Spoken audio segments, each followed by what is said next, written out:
Hello, friends, and welcome to my channel, Lone Traveler Gunjan. So today I want to discuss about a topic on Haldwara and Jammu and Kashmir. Like most of you know that recently we have lost so many soldiers, and my condolences to those fallen soldiers and to their family. However, I was actually watching one YouTuber, and then also I watched one of the channel shared by Major Gaurav Arya. I'm sure a lot of you know about him. So he did discuss about like some of the things which are very crucial. After listening to that, I just realized that the things that we are doing right now in India, and that too in Jammu Kashmir, I felt like it was supposed to be done in Pakistan. So I want you guys to listen to that, the entire conversation, and I'm telling you, you will be surprised and amazed. So guys, thank you for watching, and if you do like the video, please do subscribe and share it. Thank you again. Here you go. आप Pakistan army को LOC के part ठोकिए जब पाकिस्तानी पंजाबी फौजियों की लाशें उनके गांव में जाएंगी, ताबूत में उनके सब्ज परचम में लपेट के। उस दिन कश्मीर में अमन और चैन होगा। वैभव, मेरी बात आप नोट कर लीजिए। आज खून बहेगा, वो सरहद के उस पार बहे या इस पार, ये चॉइस हमारी है। 3 चीजें होनी चाहिए, वो फौजी होना चाहिए, वो पाकिस्तानी होना चाहिए और वो पंजाबी होना चाहिए। जब उनकी लाशें गांव पहुंचेंगी तब जाके पाकिस्तान ठंडा होगा, उसके पहले कुछ भी नहीं होगा। Forget about it. प्रॉब्लम आपकी पाकिस्तान में जन्म ले रही है, ऑपरेशन आप कश्मीर में कर रहे हैं। There is a great need, an urgent and immediate need to rethink your Kashmir policy. आपकी पूरी कश्मीर पॉलिसी आपको दोबारा सोचनी पड़ेगी। वैभव, इनफेमस ऑथर शोभा डे का क्या केस हुआ था? वो कंट्रोवर्सी ये थी कि अब्दुल बासित ने एक्चुअली शोभा डे को बोला कि तुम एक आर्टिकल लिखो कश्मीर के बारे में। शोभा डे को पैसे मिले, तो आपको किसने मना करा? आप सॉफ्ट पॉर्न लिखिए। आप कश्मीर जैसे मामले में क्यों घुसती, जिसके बारे में आपको अंडरस्टैंडिंग नहीं है? फ्लाइट लेके श्रीनगर में लैंड कर दिए, डल लेक में घुस गए, वाजवान खा लिया, गिलानी का सजदा कर लिया, ये कश्मीर के एक्सपर्ट हो गए। वैभव, मीर जाफर जिंदा है, मीर जाफर मरा नहीं, मीर जाफर जिंदा है। और मीर जाफर एक सोच है, एक आदमी नहीं है, वो एक सोच है। जो मुस्लिम्स की मॉब लिंचिंग होती है वो कुछ समय के लिए चलती है, अचानक बंद हो जाती है। तो जो हिंदू कम्युनल थे, अचानक वो सेक्युलर हो जाते हैं। देखिए, अगर आपको अमीर बनना है, अगर आपको फेमस बनना है, अगर आपको इलेक्शन का टिकट चाहिए, आपको बंगला चाहिए, आपको गाड़ी चाहिए, आपको करोड़ों रुपए चाहिए, तो सबसे आसान तरीका है अपने देश को बेचो, अपनी फौज को गाली दो, अपने फौज के शहीदों को गाली दो, और कोई ना कोई पार्टी आपको टिकट दे देगी भारत की, कोई ना कोई लोग आपको फंड कर देंगे, कोई ना कोई आपको पैसा दे देगा। अभी केस था, राहुल गांधी ने बोला कि पुलित्जर प्राइज वाले हैं, मैं उनको कांग्रेचुलेट करता हूं। मैं राहुल गांधी से पूछता हूं, भाई तुम साइटेशन भी पढ़ लेते? जब Rahul Gandhi Pulitzer prize winners को कांग्रेचुलेट कर रहे हैं, क्या वो ये मानते हैं कि कश्मीर डिस्प्यूटेड टेरिटरी है? क्योंकि अधीर रंजन चौधरी ने पार्लियामेंट में बोला था डिस्प्यूटेड टेरिटरी और यूनाइटेड नेशन इसमें इन्वॉल्व है। जय हिंद दोस्तों, आप देख रहे हैं डिफेंसिव ऑफेंस। देखते रहिए चैनल, सब्सक्राइब करिए, बेल आइकन प्रेस करिए कि फौरी तौर पे आपके पास सारे नोटिफिकेशंस आते रहें जैसी वैभव एक नया वीडियो पोस्ट करें। और आपकी सपोर्ट के लिए बहुत बहुत धन्यवाद। जय हिंद। जय हिंद दोस्तों, आप देख रहे हैं डिफेंसिव ऑफेंस और मैं हूं वैभव। आज हमारे साथ है मेजर गौरव आर्या और उनसे हम बात करेंगे कि एलओसी के ऊपर और हिंदुस्तान के अंदर जिस तरह की राजनीति चल रही है और जिस तरह की आतंकवादी घटनाएं बढ़ी हैं, उस पर उनके क्या विचार हैं। सर, हमने हाल ही में देखा सर, हंडवारा में सर काफी ज्यादा हमें कशीदगी देखने को मिली है। आतंकवादी घटनाओं में बहुत ज्यादा बढ़ोतरी हुई एकदम अचानक से, और हमारे 5 जवान शहीद हुए एक दिन, फिर सीआरपीएफ के 3 जवान शहीद हुए। तो सर, आप इस पूरे मामले को सर किस तरह से देखते हैं? पहले तो हंडवाड़ा में जो हमारे वीर सपूत वीरगति को प्राप्त हुए वैभव, मैं उनको नमन करना चाहता हूँ और उनके परिवारों को नमन करना चाहता हूँ। उनके जो उनका लॉस है, जो उनके परिवारों को क्षति पहुंची है, जो दुख हुआ है, भगवान उनको उसके साथ कोप करने का, उसको सहने का वो करेज जिसको कहते हैं, हिम्मत दे। दूसरी चीज है कि मेरी बात हुई थी कर्नल आशुतोष शर्मा, जो कि वीरगति को प्राप्त हुए सीओ थे केसारार के, उनकी वाइफ से मेरी बात हुई थी। और उनकी वाइफ से बात हुई तो मैंने बोला कि मैं आपसे कुछ कहना नहीं चाहता, बस अपना दुख व्यक्त करना चाहता हूँ, अपने कंडोलेंसेस देना चाहता हूँ कि पलटन के लिए, रेजिमेंट के लिए, आर्मी के लिए और भारत के लिए, भारत माँ के लिए आपके पति ने अपनी जान दी। She said it's a matter of honour. आप उस लेडी का सोचिए जिसका पति गया हो 2 दिन पहले, उसका पति देश के ऊपर शहीद हुआ, और उसमें इतनी हिम्मत है, उनमें इतना मादा है, इतना जज्बा है। वो कहती है कि ये बड़ी इज्जत की बात है, दुख बहुत हुआ लेकिन इज्जत की बात है। तो ये एक भारतीय सेना का एक कैरेक्टर है। वैभव, इसके पहले कि हम और बातें करें, मैं एक चीज कोट करना चाहता हूँ।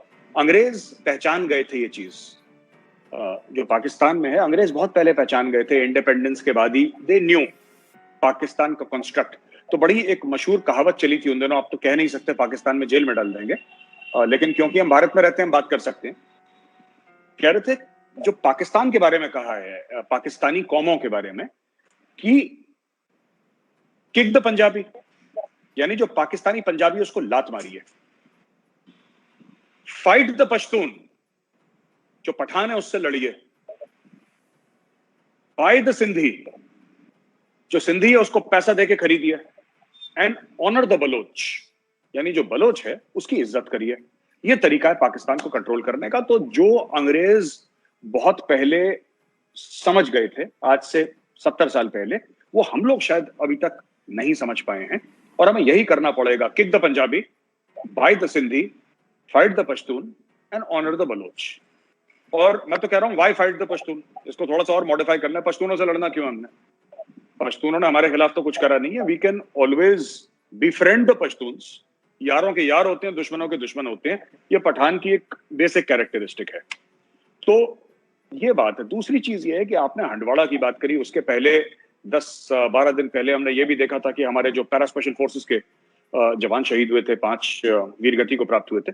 वैभव ना, एक जब तक इंटरनेट बंद था कश्मीर में, जब तक टेलीकम्युनिकेशन बंद था कश्मीर में, तब तक ना आपके पत्थरबाजी हुई, ना आपके टेरर अटैक हुए, इक्के दुक्के कहीं हुए। अचानक सरकार इंटरनेट खोलती है और ये खून खराबा शुरू हो जाता है। अभी भी जब मैं आपको बात कर रहा हूं तो फोन पे मैसेज आ रहे हैं, वैली से ही आ रहे हैं कि इनकाउंटर चल रहा है। अभी ये रोज होगा। अभी पहले हम लोग ये समझ लें कि ये रोज होगा, ये रुकने वाला नहीं है। जो हम लोग सेलिब्रेट करते हैं ना, इसको मार दिया, उसको मार दिया, बुरहान को मार दिया, ये मार, आप सेलिब्रेट करते हैं ना, पाकिस्तान को कोई फर्क नहीं पड़ता इस चीज का। उसके पास 1 लाख बुरहान बैठे हैं पाकिस्तान में, ड्रग एडिक्ट, गरीबी के मारे। और तारिक फतेह साहब बोलते हैं ना कि this place is a transit lounge. ये जो दुनिया है, ये तो ये स्थायी नहीं है, अस्थायी है, इन द सेंस की टेम्पररी है। यहां पे आप आएंगे, यहां से चले जाएंगे ऊपर। आपका एम है जन्नत जाने का। तो जितनी जल्दी मरे, यहां से फारिग हो और जन्नत जाएं, उतनी जल्दी आपके लिए अच्छा। तो ये उसी एम से आते हैं। रिलीजियस फैनेटिक्स हैं, ड्रग एडिक्ट्स हैं, 5-5, 10-10 हजार रुपए लेकर आते हैं। ये इनके परिवार को 50,000 रुपए, 1 लाख रुपए दे देती है पाकिस्तानी फौज, और ये हिंदुस्तान में मरने के लिए आते हैं। अब इसमें एक और चीज है।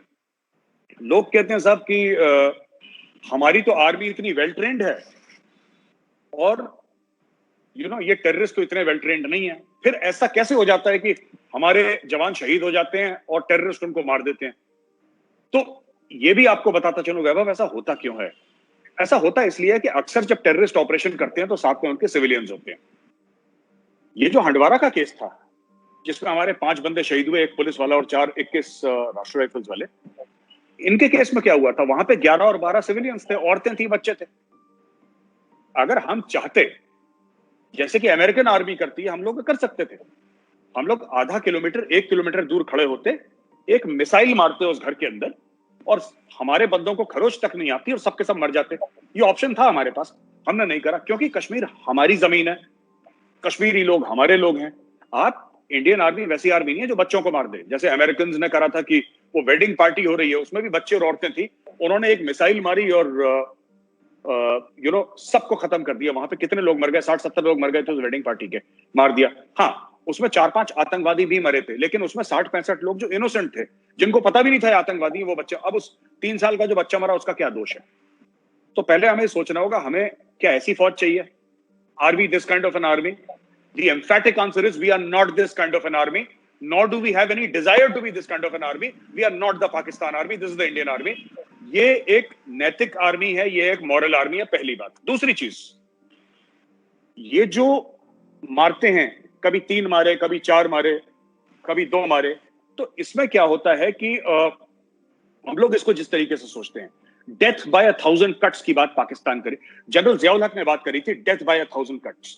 तो डेथ बाय 1000 कट्स का क्या मतलब है कि कभी हम इंडिया को इतना ज्यादा प्रोवोक नहीं करेंगे कि जंग की सूरत आ जाए, कभी हम इंडिया को इतना ज्यादा धक्का नहीं देंगे कि इंडिया गुस्से में आकर कुछ सॉलिड एक्शन ले ले, लेकिन हम ये 2-4 धीरे धीरे ऐसे मारते रहेंगे कि हल्के हल्के कट्स इंडिया की बॉडी में लगते रहें, और वैसे डेथ बाय 1000 कट से मौत हो, एक बार झटके से मौत ना हो, कि मौत यानी कि प्रोवोकेशन ना हो। तो this is what Pakistan is trying to do.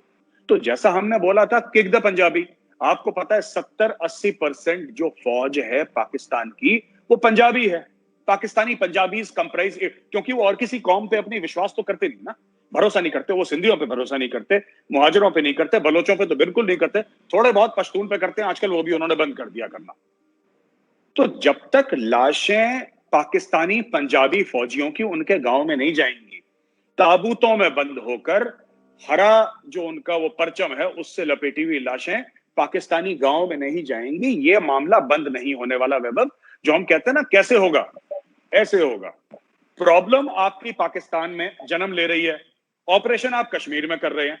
There is a great need, an urgent and immediate need to rethink your Kashmir policy. आपकी पूरी कश्मीर पॉलिसी आपको दोबारा सोचनी पड़ेगी वैभव, वरना पुलवामा, हंडवाड़ा, उड़ी, ये सब होता रहेगा और आपका सर्जिकल स्ट्राइक और बालाकोट का ज्यादा असर कभी नहीं पड़ेगा। सर, हमने ये भी देखा है कि इंडिया जो है, आपने जो आर्गुमेंट दिया है सर, ये सेम आर्गुमेंट इंडिया भी यूज करता है। अमरुल्ला साले जो कि अफगानिस्तान के पुराने नेशनल सिक्योरिटी, उनके एनडीएस के वो चीफ थे इंटेलिजेंस एजेंसी के, और अभी वाइस प्रेसिडेंट है वहां के अफगानिस्तान के।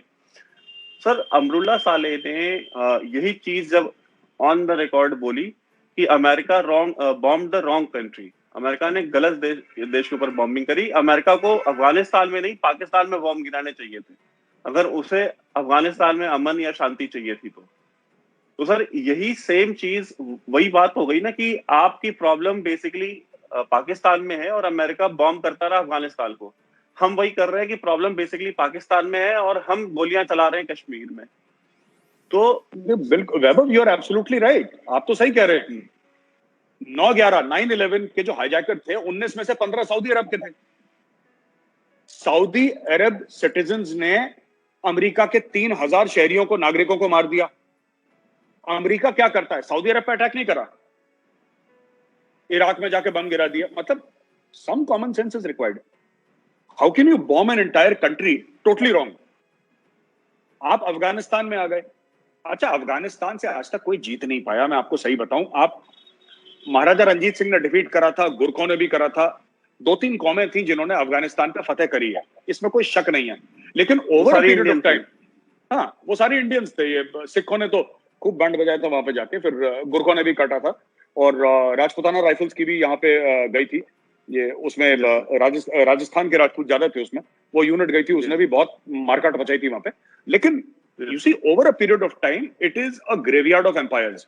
अमरुल्ला सलेह जो बोल रहा है वो गलत नहीं बोल रहा। देखिए, ओसामा बिन लादेन कराची के वो बिनोरी टाउन वाला जो है, वो क्या नाम है उसका, दैट मदरसा, वहां पे वो ठहरा।